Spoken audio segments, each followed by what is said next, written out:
Pero sinangag lang to kanina.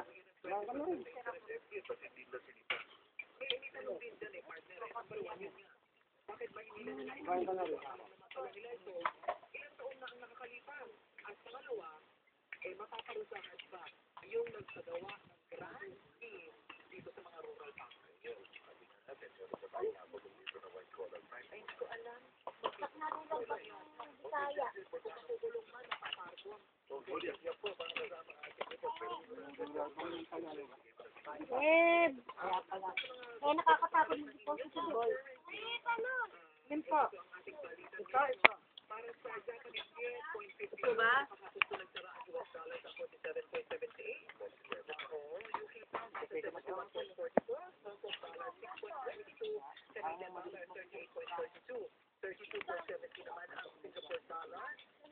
Kababa nga ng palit ano eh. $30 ang ano eh. Australian dollars eh. Ang kapalit sa bangko. Australian dollar, 32. Pag nakapalit ka, doon ka magpapalit sa ano. Sidewalk. Sidewalk. Ayoko sa sidewalk. Ano mamaya rin. Escortan ka. Ayaw kong pa-escort siya kasi may baril ka. Ganyan? Yung hold up sa'yo, walang baril.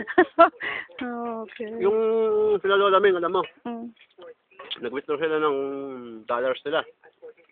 Siguro mga 1 million ng may palit nila dun sa Manila. Oo, iba. Ngayon nga mo, nung pauwi sila, may bumuntot sa kanilang kotse. Kinakat silang gano'n, pinapahinto sila. So, hold upin sila, gano'n. Yung git-git ba? Pagka bumaba ka ron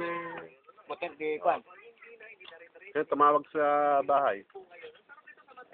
Hingi ng responde. Nalubong namin sa Bulacan. Diligtas yung pera nila. Kasama. Eh, pupunta lang naman sa... Kukunin ko yung titulo ng lupa. Kaya lang ako pupunta sa bangko. May biro yung kapatid ng gano'n. Kaya nila kasi. Kala nila, mas mataas sa Maynila. Mas mataas nga, pero high risk naman.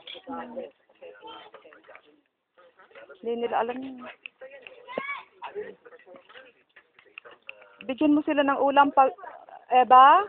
Bigyan mo sila ng ulam doon sa kabila pag meron kayo anak, kasya pa.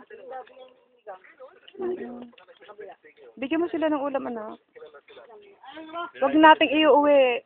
Ha? Hindi nga iuwi, iiwan daw po ako.